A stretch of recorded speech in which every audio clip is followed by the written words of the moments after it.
Voici une autre incroyable expérience. On va vous montrer une technique qu'on a trouvée dérivée d'un joule-tiff qui sert à produire une haute tension pour faire des expériences très impressionnantes. On expliquera son fonctionnement à la fin de la vidéo. On va d'abord commencer par vous montrer ce qu'on peut faire avec. On appuie sur le contacteur ici pour mettre le système en marche. La consommation est d'à peu près 1,60 A sous 5 volts. Comme vous pouvez le remarquer à ce niveau-là, il n'y a qu'une seule sortie. La tension est élevée mais l'intensité extrêmement faible, ce qui fait qu'elle est inoffensive. On peut toucher la sortie sans aucun problème. Premier test avec une ampoule au xénon grillé. Si on touche l'autre bande de l'ampoule, on peut faire un mini arc électrique à la place du filament. Et si on touche le verre de l'ampoule, on peut se faire une mini boule plasma.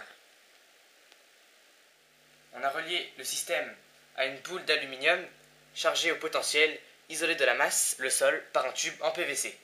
Premier test avec une lampe néon 250 volts. On voit qu'avec un contact avec la boule, la masse étant mon corps, elle s'allume déjà très fort. On a rajouté une deuxième boule espacée de quelques centimètres de la première, qui relie à une lampe néon 90 volts et un radiateur qui servira de masse. On allume le système et on peut voir que la différence des potentiels entre la boule et la masse est suffisante pour faire allumer la lampe néon. On voit qu'elle s'allume exactement en direct du rythme de la LED du système. Et quelque chose d'étonnant, si on passe la main entre les deux boules, on peut voir que la lampe néon s'éteint. On peut même faire allumer une LED avec un petit dispositif pour l'empêcher de griller. Et on voit qu'elle s'allume partout autour de la boule jusqu'à au moins 20 cm. Et puis si on allume ou éteint le système, elle s'allume et elle s'éteint. Si on touche, elle s'allume encore plus fort, partout autour de la boule.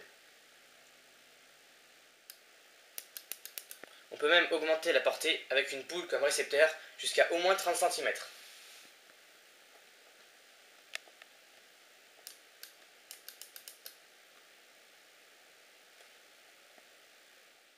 On a créé un petit système très sensible aux hautes tensions qui se promènent dans l'air.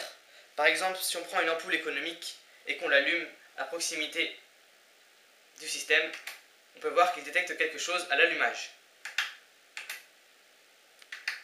Ce système est capable de détecter l'énergie envoyée par la boule à plus de 50 cm.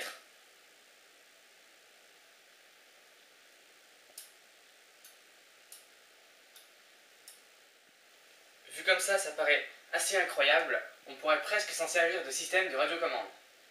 On allume, on éteint. L'ampoule s'allume et s'éteint. Cette transmission de potentiel est assez incroyable, puisque si on allume et qu'on coupe le rayon imaginaire, on peut voir que l'ampoule s'éteint. Test incroyable avec ce système. En approchant une ampoule économique, on peut l'allumer à distance. Et encore plus incroyable, si on pose l'ampoule dessus, on peut la faire allumer très fort. Et puis ça fonctionne avec tous les types d'ampoules économiques. Alors comment fonctionne notre système? Lorsque l'on appuie sur le contacteur, 5 volts sont injectés dans l'un des deux fils gris du primaire.